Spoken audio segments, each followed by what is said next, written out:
The world knew Valerio, the Viper, Mancini as a man of ice and shadow, a mafia boss who got everything he wanted.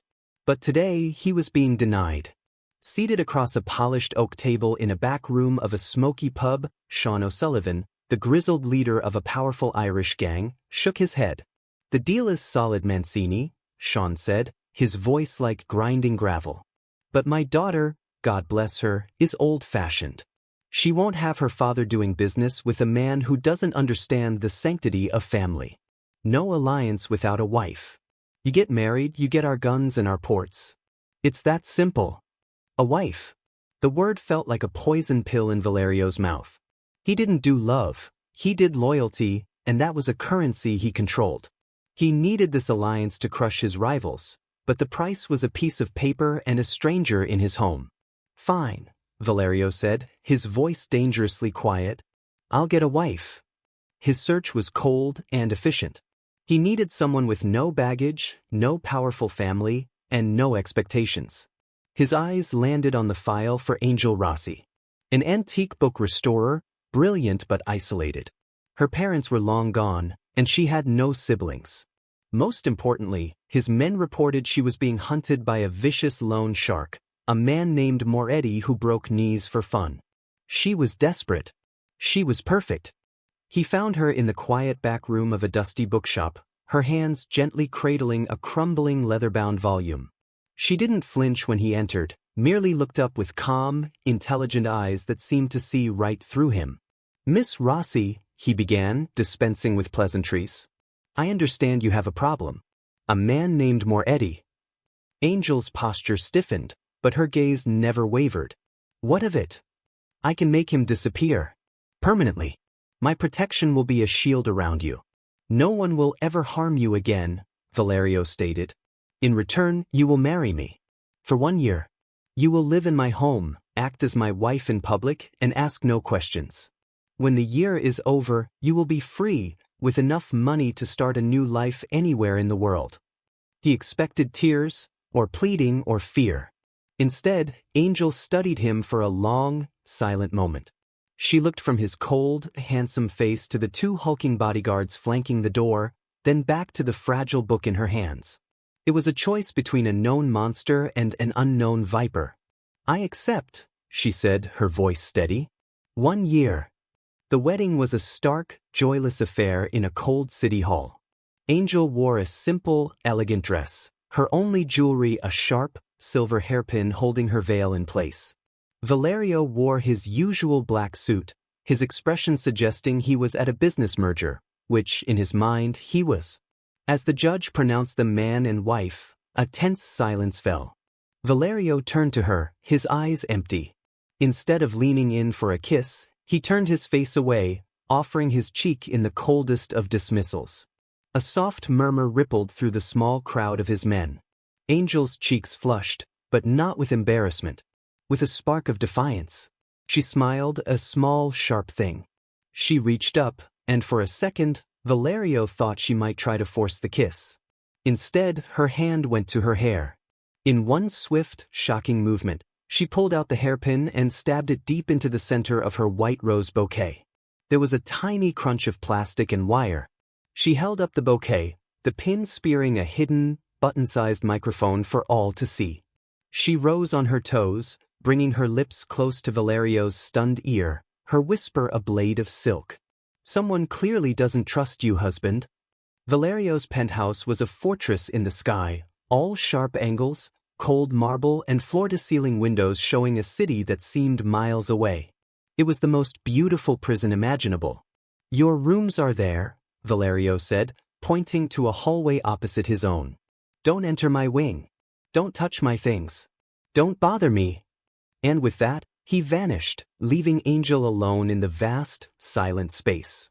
The days bled into one another. Valerio ignored her, treating her like a piece of furniture he'd been forced to acquire. But Angel was not one to shrivel in silence. Exploring her gilded cage, she found his library. It was a magnificent room, but the books were for show, expensive, neglected, and slowly decaying. It was a tragedy she couldn't bear. She sent for her tools and got to work, filling the silence with the gentle scrape of her bone folder and the clean scent of preservative oils. She was restoring order, one page at a time. One evening, Valerio was in his study, scowling at a financial report for one of his shell companies. The numbers were wrong, a small, nagging error that his accountants had missed. He was so engrossed he didn't hear Angel enter to return a book. Your depreciation schedule is using a straight-line method for an asset that clearly qualifies for accelerated, she said softly from the doorway. Valerio jerked his head up, furious at the interruption. What did you say? Angel didn't back down. She pointed a delicate finger at the spreadsheet on his screen. That equipment. If you reclassify it under Section 179, you can deduct the entire cost this year. You're leaving millions on the table. Valerio stared, first at her, then at the spreadsheet. He ran the calculation she suggested. She was right. A flawless, multi-million-dollar insight, delivered as casually as a comment on the weather. He looked at this quiet book restorer with new, wary eyes. Who is she? His suspicion became a gnawing hunger to know her secrets. He remembered her unnerving skill with the hidden microphone. What other skills did she hide? During a day he knew she would be out at the bookshop, he entered her private library. It was immaculate, but his trained eye caught a slight inconsistency in the molding near the fireplace. A hidden safe expertly concealed. It took his safecracker an hour to open it. Valerio expected account numbers, secrets, evidence of betrayal. Inside was a single, crisp document. He pulled it out. It was their marriage certificate. But the date stamped by the city clerk wasn't from last week. It was from over 6 months ago. His blood ran cold. This wasn't a new marriage. It had been legally binding for half a year. His mind raced. But who had filed it? And what had he truly brought into his home? The meeting with the Irish was set at a neutral warehouse. The air was thick with tension and the smell of old oil. Sean O'Sullivan was there, finally ready to sign the agreement now that Valerio had a wife. The handshakes were firm, the papers were laid out. Then, a shot rang out, shattering a window. Chaos erupted. Valerio's men drew their weapons, shoving him towards the armored car. Angel, get down, he yelled. But as another shot whizzed past his head, Angel didn't cower. She saw the open car door and, with a strength that surprised him, she shoved Valerio behind it, using it as a shield. A third shot sparked off the metal frame, and a searing pain shot through her arm. She cried out, clutching her bicep where the bullet had grazed her. Back in the safety of the penthouse, the adrenaline was still electric. Valerio, his hands unusually gentle, cleaned and bandaged the wound on her arm. Her bravery, her quick thinking, had saved him. The wall of ice between them finally cracked. He saw not a pawn, but a partner. He saw the fear and strength in her eyes, and he was lost. He cupped her face, his thumb stroking her cheek. The air crackled. He leaned in, and this time, he didn't turn away. His lips met hers in a kiss that was not cold, but full of fire and promise. The paper wife was becoming real. The next morning, Valerio awoke with a new feeling stirring in his chest. He found the spent bullet casing from the warehouse, the one that had grazed Angel. Something about it was wrong. It was too light, the tip was a strange polymer, not lead. He took it to his weapons expert. The man examined it, his face grim.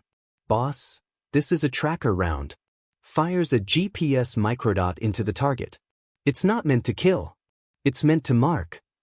He paused, looking uncomfortable. And this calibration, it's specific. This was fired from one of our own rifles. From your security team. Valerio's newfound warmth vanished, replaced by a colder, sharper fury than he had ever known. The attack hadn't been from the Irish or a rival. It had come from within. Someone in his inner circle had tried to shoot his wife. And as he stood there, the terrifying question echoed in his mind. Were they aiming for her? Or were they using her to get to him? The ice in Valerio's penthouse was no longer silent. It was now a dangerous, active cold. The discovery that his own security team had fired the shot that grazed Angel turned his home into a battlefield. The man who had trusted no one now had proof that his distrust was justified. He stood before Angel, the spent tracker round held between his fingers, his expression a terrifying mask of controlled fury. "From now on you learn," he stated, his voice leaving no room for argument. "I won't have you as a target. I will have you as a weapon." Their days took on a new rhythm. Mornings were still for book restoration, a fragile piece of their old normal. But the afternoons were for Valerio's world. In a soundproofed room in the penthouse, he began her training. He taught her how to hold a gun, her hands steady under his. He showed her the pressure points that could disable a man twice her size. The lessons were intense, filled with a charged energy that was part focus, part something else entirely, a magnetic pull that grew with every shared glance, every correcting touch. During a break, breathing heavily after disarming him in a practice drill, Angel saw a crack in his armor. "You're afraid," she said, not as an accusation, but an observation.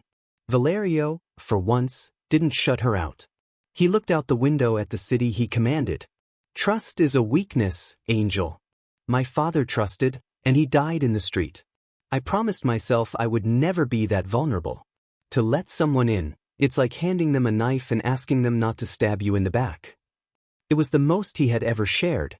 In that moment, the paper wife and the mafia boss vanished, leaving only Valerio and Angel. That night, their intimacy was different. It wasn't born from adrenaline or surprise, but from a slow, burning connection that had become undeniable. It was a promise whispered in the dark, a silent vow that they were real. Weeks later, a different kind of unease settled over Angel.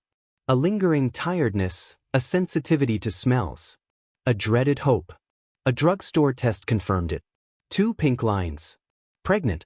Joy was instantly swallowed by a cold wave of fear.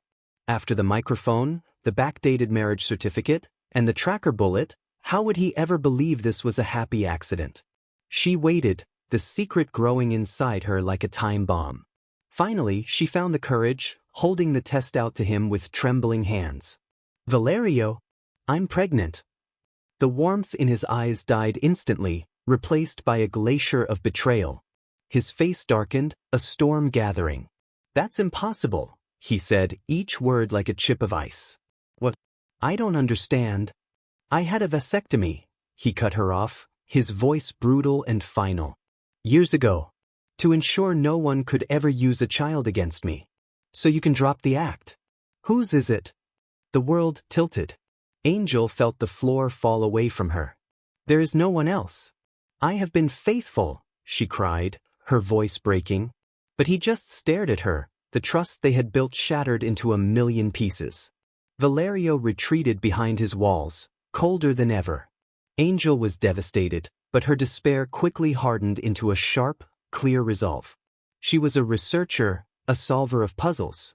And this was the greatest puzzle of her life. She began to dig.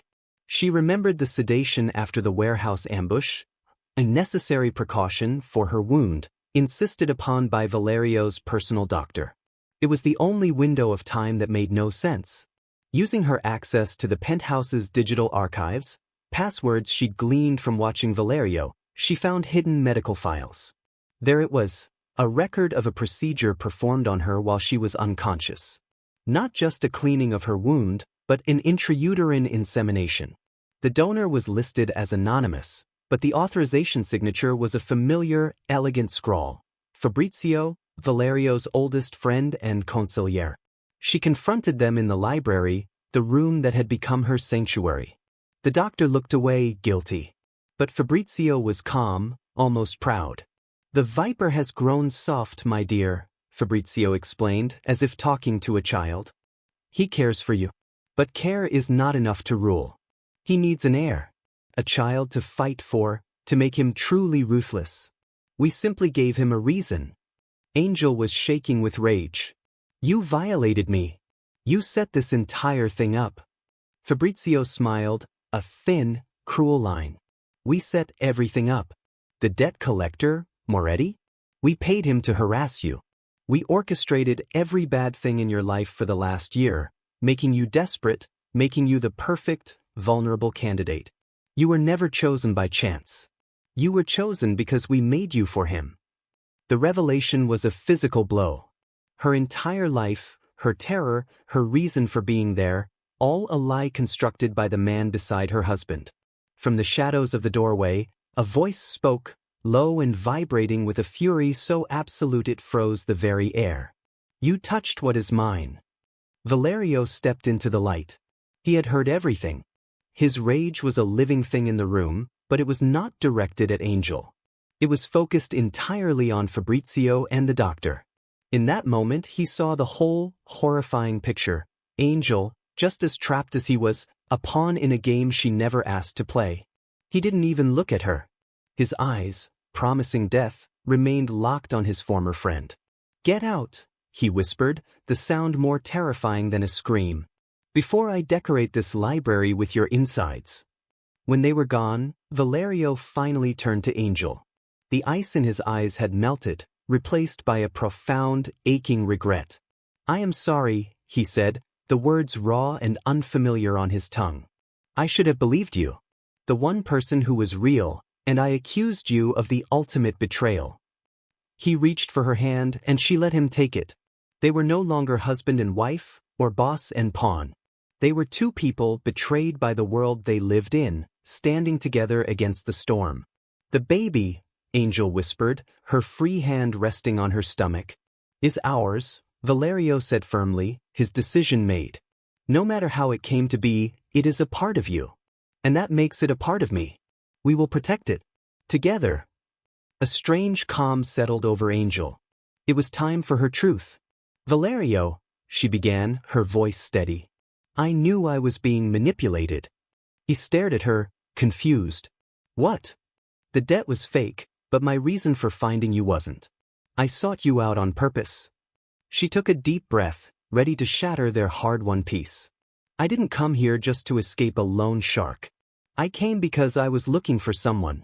A person I believed your family had taken. I came here to find my missing sister, and I thought you were the one who had kidnapped her." The silence in the library was heavy after Angel's confession. Valerio stood perfectly still, the man who had just vowed to protect her now looking at her as if she were a stranger again. "Your sister?" he finally repeated, the words sounding foreign in the context of his world. "You thought I kidnapped your sister?" "Her name is Elena," Angel said, her voice thick with a years-old grief. "She vanished 3 years ago. No note, nothing. Our parents, they weren't good people, Valerio. They were cruel. I spent every day since then looking for her. The trail I followed, the whispers I paid for, they all led back to you. To the Mancini organization. I thought you had taken her to force someone's hand, or worse." She met his gaze, her eyes pleading for him to understand. "The fake debt was my way in. Finding her was the only reason I said yes." Valerio saw the raw truth in her eyes. This wasn't a spy's mission or a game for power. This was a quest for family. The last of his anger dissolved. "Then we will find her," he said, his voice resolute. "Right now." He led her to his secure server room, a place not even Fabrizio had fully accessed. 4 hours, they combed through encrypted personnel files, financial records, and old security feeds. Valerio's shock grew with each passing minute. Then Angel let out a choked gasp, her hand flying to her mouth. On the screen was a clear, recent photo from an employee ID. It was Elena. Older, her hair styled differently, her eyes harder, but unmistakably her sister. Her title, Head of Cybersecurity, reporting directly to a division Valerio rarely micromanaged. "She's here," Angel whispered, disbelief warring with a torrent of relief and confusion. "She works for you?" Valerio's jaw was tight. He summoned her, under the guise of a routine security briefing.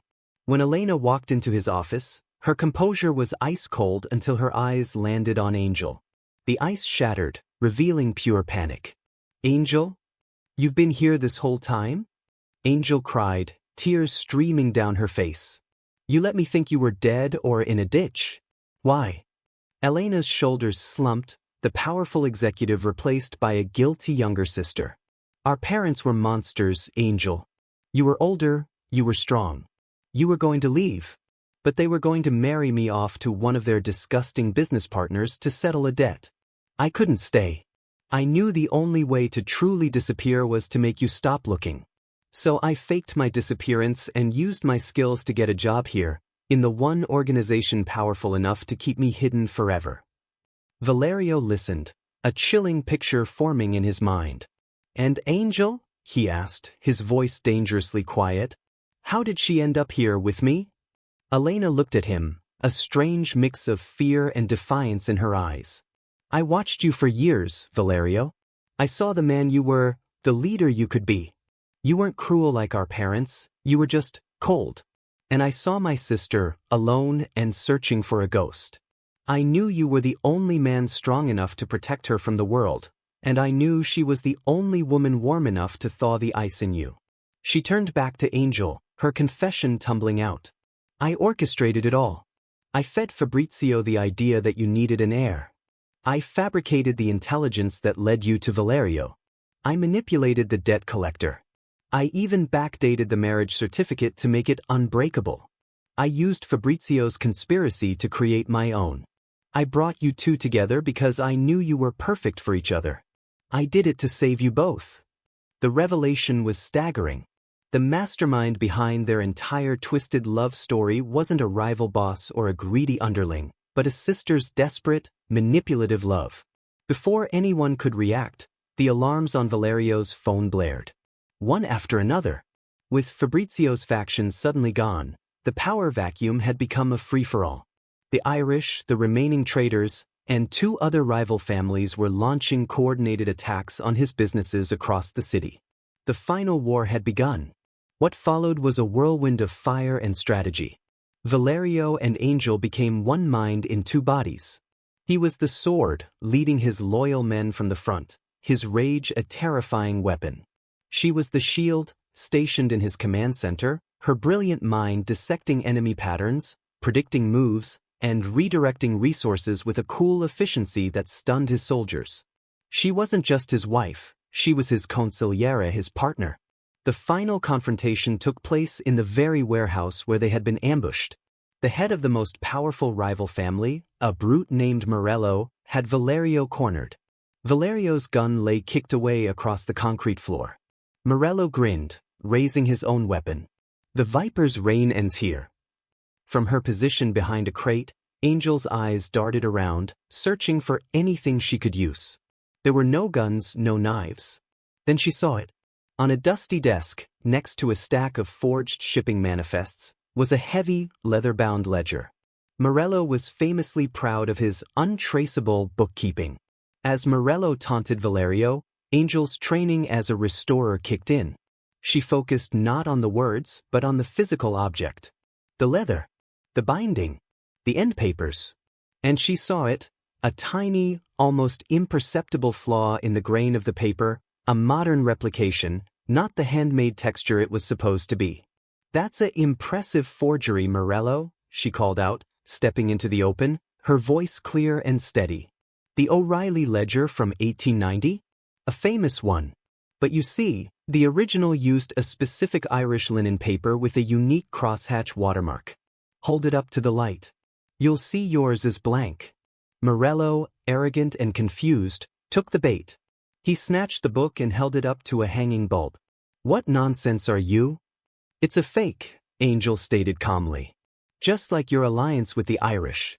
You never had Sean O'Sullivan's support. You played us all. You orchestrated the first attack here to weaken Valerio and take his place. Stung in his pride and exposed in front of his own men, Morello took his eyes off Valerio. You lying witch. I have the Irish in my pocket. I met with O'Sullivan himself last week. We planned this for months. His voice echoed in the sudden silence. Then, from the shadows, Sean O'Sullivan himself stepped out, his face like thunder. The Irishman growled. And you just confessed to it on a live wiretap for my men and the Mancini loyalists to hear. You used my daughter's name to start a war. Enraged and exposed, Morello swung his gun towards Angel. You! In that split second, Valerio was disarmed and too far away. But Angel was already moving. She didn't flinch. She reached for the closest solid object. A first-edition copy of The Prince from Valerio's own collection that she had brought for luck. With a precise, practiced throw of someone who handled priceless objects every day, she hurled the heavy, hardcover book. It spun through the air and struck Morello square on the temple with a solid thwack. His eyes rolled back, and he crumpled to the ground, unconscious. Valerio stared, first at the fallen kingpin, then at his wife, who had just saved his life not with a bullet, but with a book. In that moment he knew. She was his equal in every way. The fallout was swift. With Morello's confession and defeat, the other families lost their nerve. They saw the union of Valerio's unstoppable force and Angel's unbreakable mind. They saw a partnership that was smarter and stronger than any one man's ambition. Offers for truce, and then for alliance, began to flood in. Months later, in the quiet of their penthouse, now a true home, Angel rested her head on Valerio's shoulder, their newborn daughter, Serena, sleeping peacefully in her arms. A message came through. The heads of the 5 major families had unanimously agreed to form a council, with Valerio as its head. It was an era of peace they had built together. Valerio led Angel to their library. It was no longer a cold showroom but a warm, lived-in sanctuary, every restored book a testament to their journey. He took the original, fraudulently dated marriage certificate from a drawer. Without a word, he held it to the fireplace flame until it was blackened ash. Then, he handed her a single piece of pristine paper. On it, in his strong, slanted handwriting, was a new vow. "You are not my wife on paper. You are my partner in life. Forever." It was signed by both of them, not as a business deal, but as a promise. The paper wife was gone. The partner for life remained. They had found their family, their peace, and a love story written not by fate or manipulation, but by their own unbreakable trust. This is the final chapter of Valerio and Angel's story. We hoped you loved their journey from a cold deal to a fiery, unbreakable love. Did this ending have you on the edge of your seat? What did you think of Angel's final showdown with Morello? We love hearing from you. Let us know where you're watching from in the comments. Are you tuning in from New York, London, Tokyo, or somewhere else entirely? Don't forget to subscribe and hit the bell so you never miss our next dramatic, twist-filled romance.